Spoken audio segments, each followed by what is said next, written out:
자, 신명기 6장, 지난번에 이어서 10절부터 15절까지 좀 보겠습니다. 같이 읽겠습니다. 신명기 6장 10절에서 15절 말씀을 좀 보겠습니다. 교독을 하겠습니다. 제가 먼저 한 절 읽고요. 여호와 너희 하나님께서 너희 조상 아브라함과 이삭과 야곱에게 맹세하신 그 땅으로 너를 들어가게 하실 때 내가 세우지 않은 크고 아름다운 성읍들을 내게 주실 것이다.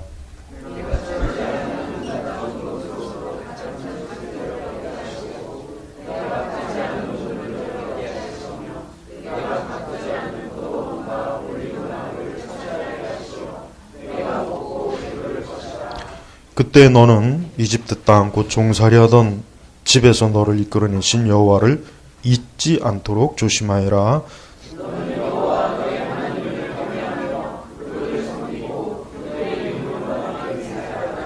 너희는 다른 신들 곧 너희 주변에 살고 있는 백성들의 신들을 따라가지 마라.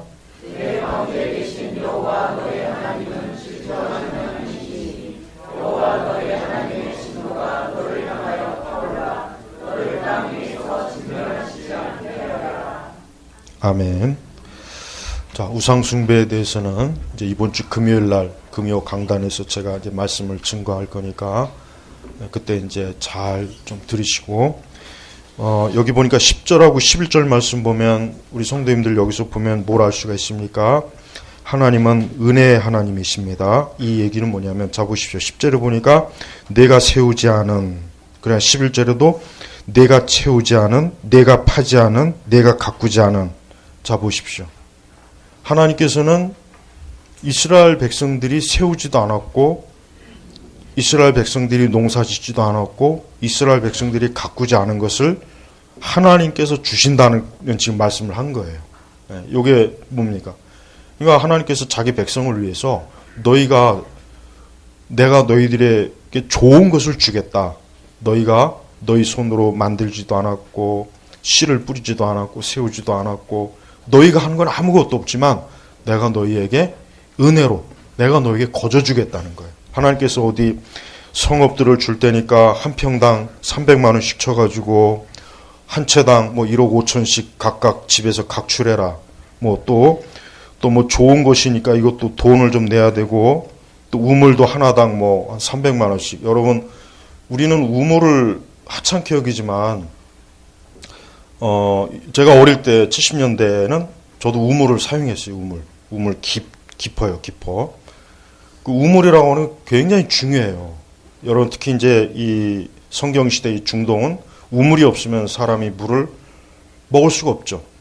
어디서 쉽게 얻을 수 없는 거예요. 뭐 우리나라처럼 뭐 이런 뭐 시냇물이 있거나 강이 그런 곳이 아니잖아요. 그러니까 우물을 못 파면 죽는 거예요. 그래서 창세기 보면 이삭이 막 우물을 파려고 막 몇 군데씩 돌아다니죠. 그럴 때마다 그 주변에 있는 그 다른 족속들이 막 회방하고. 왜냐하면 그 우물이 없으면 사람도 가축도 다 죽는 겁니다. 그러니까 하나님께서 여기 보니까 또 내가 파지 않은 우물들을 얻게 하시고, 내가 가꾸지 않은 포도원과 올리브나무를 차지하게 하시고. 보세요. 이스라엘 백성들이 한 게 아니에요. 이스라엘 백성들이 한 게 아닌데 하나님께서 무슨 돈을 받는 것도 아니고 무슨 대가를 받는 것도 아니고 그냥 거저주는 겁니다. 거저. 여러분, 이 천국은 하나님께서 우리에게 뭐예요? 거저주시는 은혜예요. 은혜. 또한 하나님께서 우리에게 주시는 모든 좋은 것들은 하나님께서 우리에게 뭔가 대가를 받고 주는 게 절대 아니라는 거 아셔야 돼요. 혹시 어떤 분들은 내가 헌금을 내니까 하나님이 날 축복하시는 건가? 내가 하나님께 좀 이렇게 뭐 좀 잘하니까 하나님 날 축복하시는 건가? 물론 하나님께서는 하나님께 충성하고 주를 위해서 힘쓰는 자에게 복을 주시는 건 맞지만, 그러나 그것조차도 하나님 편에서는 하나님이 주시는 것으로 우리가 하나님을 섬기는 거지, 우리가 원천적으로 가지고 있는 것 가지고 하나님을 섬기는 게 아니에요. 잘 생각해 보십시오. 내가 가지고 있는 것 중에 하나님께서 주지 않은 게 있습니까? 머리카락 하나도 다 누구의 것입니까? 하나님의 것이에요. 하나님의 것이에요. 그러니까 머리카락 하나도 내 것이 아닙니다. 우리는 잘못하면은 하나님 것과 내 것을 자꾸 이제 구분을 해요. 그러나 근본적으로 하나님께서 주시지 않으면은 우리는 아무것도 소유할 수 없어요. 건강도 소유하지 못합니다. 물질도 소유 못합니다. 사실 우리가 소유할 수 있는 게 아무것도 없습니다. 하나님이 막으시면은 아무것도 우리에게 들어오는 게 없어요. 그러니까 우리는 항상 하나님 앞에 올 한 해도 여러분이 명심하세요. 나는 하나님이 주신 은혜로 산다.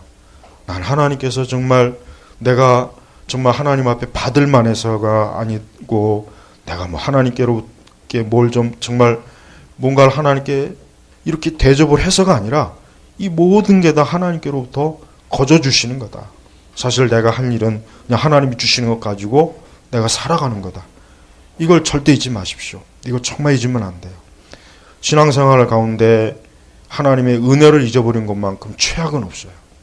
자칫하다 보면 내가 똑똑하고 내가 열심히 하고 내가 잘해서 내가 그런 생각을 다 가져요. 신앙생활 하다 보면은 은연중에 벌써 그런 생각을 다 해요.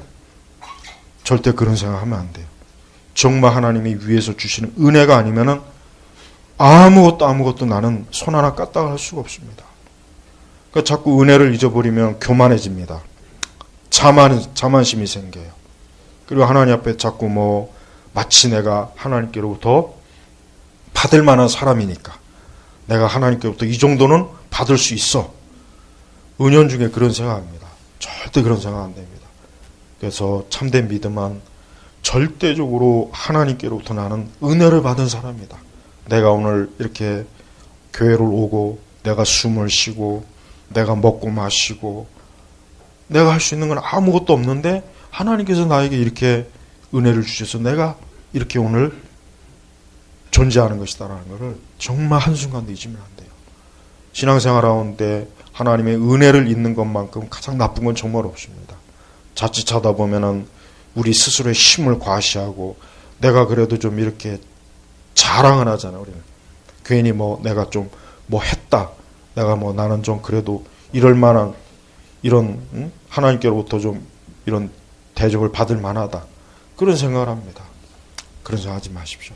하나님께서 이스라엘 백성들에게 보십시오. 내가 내가 하자. 그러니까 내가라는 말을 지금 계속 반복하는 것은 내가 너희에게 이것을 그냥 거저 주는 거다. 내가 너에게 거저 주는 거다. 뭘 받고 어떤 대가를 받는 게 아니다. 왜 그러냐면 이스라엘은 하나님의 자녀고 하나님의 백성이니까 이게 하나님의 사랑이에요. 사랑. 그러니까 우리도 올 한 해 항상 뭐든지 그래요. 항상 하나님 앞에 주신 은혜에 대해서 감사하고 귀하게 여겨야지. 하나님 앞에 그 은혜를 잊어버리고 교만하거나 자만하거나 그러면은 하나님께서는 그걸 아주 싫어합니다. 우리 믿음도 안 자라고, 그러니까 어떤 일이 있어도 항상 감사하고 늘 하나님 앞에 매일매일 소중하게 주님이 내게 하신 모든 것들을 소중하게 여기게 돼요. 소중하게. 그러면서 이제 12절로 넘어가면 뭐랍니까? 그러면서 이제 하나님께서는 자 보십시오. 여기서 이제 하나님께서 보세요. 12절 보면은 그러면서 하나님께서 뭘 지금 경고하시냐면 12절에 여호와를 잊지 않도록 조심하여라. 그렇죠? 그 다음에 13절에 여호와 너희 하나님을 경외하며 그분을 섬기고 그분을 맹세하여라. 14절에는 너희 주변에 살고 있는 다른 백성들의 신들을 따라가지 마라. 따라가지 마라. 그러니까 내가 너희에게 이렇게 좋은 것들을 줬는데 너희가 그 좋은 것을 누가 주었는지 잊어버리거나 또 헛된 우상을 쫓아가거나 또 하나님을 섬기는 일을 떠나거나 그렇게 하지를 말아라. 말아라. 그렇게 하지 말아라. 그러니까 이스라엘 백성들은 지금 이 말을 참 잘 들었어야 되는데 안타깝지만 이스라엘 백성들은 하나님을 너무 쉽게 이제 그러니까 하나님의 은혜를 너무 쉽게 있는 거예요. 그러니까 하나님께서 내가 보니까 이 복지를 너무 과잉으로 해준 그냥 무상복지를 하신 것 같아요. 무상복지. 오늘날 식으로 얘기하면 무상복지. 그냥 땅도 주죠, 집도 주죠, 우물도 주죠, 포도원도 주죠, 올리브나. 그러니까 다 주는 거야. 다 퍼준 거야. 다 퍼준 거예요. 근데 여기서 이제 이렇게 퍼주니까 이제 벌써 하나님이 사람의 마음을 너무 잘 아셨어요. 그러니까 자기가 수고하지 않고 자기가 피 흘리지 않으면은 그 얻은 거에 대해서 어때요? 감사를 사실 몰라요. 그게 귀한 줄은 모르거든요. 그러니까 하나님 그걸 잘 아시요. 그러니까 하나님께서 여호와를 잊지 않도록 조심. 하나님 잊지 않도록 해라. 그러니까 항상 하나님께서 이 모든 것들을 주셨고 너희를 돌보시고 너희와 함께 하신다는 것을 잊지 말아라. 이런 말씀이고 또 너희 하나님을 경외하며 그분을 섬기고 그분의 이름으로만 맹세해라. 그러니까 오직 하나님의 이름을 잊지 말고 그분의 이름을 통해서 너희가 힘을 얻고 너희가 살아가는 거다. 그 다음에 이제 주변에 살고 있는 백성들의 신들을 따라가지 마라. 그 가나안 지역은 이 우상이 많거든요. 우리도 그렇죠. 우리 주변에 신들이 얼마나 많습니까? 많잖아요. 우리도 이 주변의 신들을 따라가면 안 돼요. 우리도 이 주변에 하나님 믿지 않는 우상에 섬기는 사람들 많죠. 그들의 그 잡다한 신을 따라가면 안 돼요. 따라가지 말고 오히려 항상 더 하나님께. 세상의 모든 우상은 다 거짓, 헛것이, 헛개비. 있지도 않은 것을 있다고 믿게 하는 겁니다. 그래서 우상이 그래서 허망한 겁니다. 있지도 않은 것을 있다고 믿으니 그게 얼마나 허망한 거예요. 하지만 우리는 뭡니까? 진짜 존재하신 하나님. 네, 그 셰퍼의 책 제목 가운데 하나가 존재하신 하나님이라는 제목이 있어요. 그 하나님 거기 존재하셔요. 우상은 없어요. 하나님은 거기 존재하시는 분이에요. 그러니까 하나님은 계신 거예요. 계신단 말이에요. 그러나 우상은 없어요. 아무리 온 세계 구석구석을 뒤져봐도 도대체 우상은 없는 거예요. 도대체 우상이 어딨냐? 없는 거예요. 애초부터 없기 때문에 아무리 찾아도 뒤져도 안 나오는 거지만 하나님은 거기 하나님은 계신데 우리가 하나님께 예배드리고 기도하고 이렇게 말씀을 이렇게 배울 때 절대 잊지 말아야 될 게 뭐냐면 하나님은 거기 계신다. 하나님 계시는 분이다. 하지만 우상은 없다. 그러니까 이게 우리 기독교의 가장 핵심. 네. 왜냐하면 가끔가다 우리 교회를 다니는 분들도 야 진짜 하나님 계실까? 하나님 계실까? 자꾸 의심이 생겨요. 아 진짜 하나님이 계신가? 아 이게 진짜 하나님이 계신지 안 계신지 이걸 어떻게 알지? 그러니까 그런 의심이 자꾸 생기는 거예요. 그럴 때마다 야 이게 마귀가 어둠이 지금 나로 하여금 하나님이 살아계심을 또 의심하게 만드는구나 하고 제각 알아채야지. 그 의심을 따라가면은 하나님과 자꾸 멀어지는 거예요. 하나님과 멀어지고 하나님과 자꾸 이렇게 친밀한 관계가 자꾸 사라져버려요. 네. 그러면서 15절에 경고하죠. 같이 읽겠습니다. 내 한 가운데 계신 여호와 너희 하나님은 질투하는 하나님이시니 여호와 너희 하나님의 진노가 너를 향하여 타올라 너를 땅 위에서 진멸하시지 않게 하여라. 자, 15절의 말씀은 굉장히 무서운 경고예요. 그러니까 만약에 너희가 나를 잊거나 우상을 따라가거나 허망한 신의 이름을 자꾸 부르면은 하나님은 질투하는, 여기서 질투. 하나님이 맹렬하게 했대요. 무섭도록 하나님께서 자기 백성들에 대한 그 질투심을 얘기하는 건데, 진노가 너를 향해 타올라 너를 땅 위에서 진멸하지. 그러니까 너희가 만약에 계속 그렇게 나를 잊거나 우상을 쫓으면 내가 너희를 진멸시키겠다. 그러니까 이게 굉장히 무서운 말이에요. 진멸, 없애버리겠다. 아주 그냥 너희를 그냥 싹 흔적도 없이 아주 내가 너희들을 존재 자체를 그냥 싹 아주 패하겠다. 하나님께서 하시는 이 말씀이 얼마나 무섭습니까? 그러니까 그만큼 하나님께서는 우리 그리스도인들이 우리가 다른 우상과 다른 주를, 다른 신을, 다른 이방 신을 따라갈 때 하나님은 그걸 보통 싫어하는 게 아니라는 거예요. 보통 그냥 싫어하는 정도가 아니라 여기서 진멸, 없애버리겠다. 아주 그냥 땅에서 흔적을 뽑아버리겠다. 이 뜻이란 말이에요. 우리가 하나님이 이렇게 자기 백성에 대한 이 애착심이라고 하는 것은 무서운 거예요. 그래서 우리 성도들은 조금이라도 하나님께서 기뻐하지 않는 것은, 그러니까 하나님 외에 다른 어떤 것도 그것이 우리 마음에 자꾸 차지하거나 들어오거나 자꾸 우리가 세상에 빠지거나 뭐 보이는 우상이든 보이지 않는 우상이든 거기에 자꾸 이렇게 빠지면 하나님 정말 질투하시기 때문에 하나님께서는 우리를 향해서 진노, 또 우리를 어땠습니까? 하나님께서 반드시 징계하시고 채찍이질 하세요. 이거 굉장히 강한, 아주 강한 말씀하신 게 강한. 그러니까 이스라엘 백성들이 하나님께서 하신 말씀을 굉장히 심각하고 무섭고 진지하게 들으라고 하나님께서 이런 용어를 이렇게 쓰신 거예요. 우리 신약교회도 그렇습니다. 우리도 하나님 앞에서 올 한 해 우리가 살아가는 동안 13절에 특별히 너는 여호와 너의 하나님을 경외하며 그분을 섬기고 그분의 이름으로만 맹세하라. 우리는 올 한 해 살아갈 때도 살아계신 하나님께 이렇게 예배드리고 우리가 하나님을 섬기고 또 그분의 하나님의 이름을 부르는 것, 이게 우리가 해야 될 신앙의 가장 중요한 의무예요.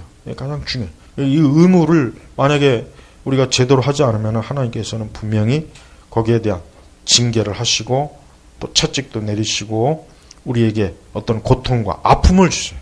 왜? 우리가 하나님을 향해서 전적으로 하나님에게 나아가지 않았기 때문에, 하나님께 매이지 않았기 때문에 그러신 거예요. 그러니까 여러분 올 한 해 설 때도 특별히 13절 말씀, 너는 여호와 너의 하나님을 경외하며 그분을 섬기고 그분의 이름으로만 맹세하라는 이 말씀을 꼭 각인시키셔서 작년 이제까지 지나온 어떤 해보다도 더 내가 올 한 해는 하나님을 경외한, 하나님을 사랑하고 하나님을 존중하고 하나님을 영화롭게 하고 하나님을 기쁘시게 하고, 이게 경외함에 담긴 뜻이에요. 하나님 기쁘시게, 하나님 경외하고 하나님에게 아주 전적으로 자신을 완전히 맡기고, 이게 경외함. 우리는 이 경외심을 잃은 시대에 살고 있잖아요. 그러니까 하나님을 경외함을 잃어버린 시대란 말이에요, 지금은요. 그러니까 이런 그런 경외심을 잃지 말고 경외해라. 또 그분을 섬기라. 섬기라고 하는 건 뭡니까? 하나님을 위해서 살아라. 하나님을 위해서 살아라. 뭘 하든지 주를 위해서 살아라. 뭘 하든지 주님을 위해서 살면 됩니다. 그게 하나님을 섬기는 거예요. 우리가 교회에서 이렇게 주를 위해서 일하는 것도 섬기는 거지만, 우리가 저 세상에 나가서 뭘 하든지 먹든지 마시든지 뭘 하든지 하나님의 영광을 위해서 사는 것 자체가 그 주님을 섬기는 거예요. 그렇게 하라. 그리고 하나님의 이름을 부르라. 하나님의 이름은 능력 있는 이름이에요.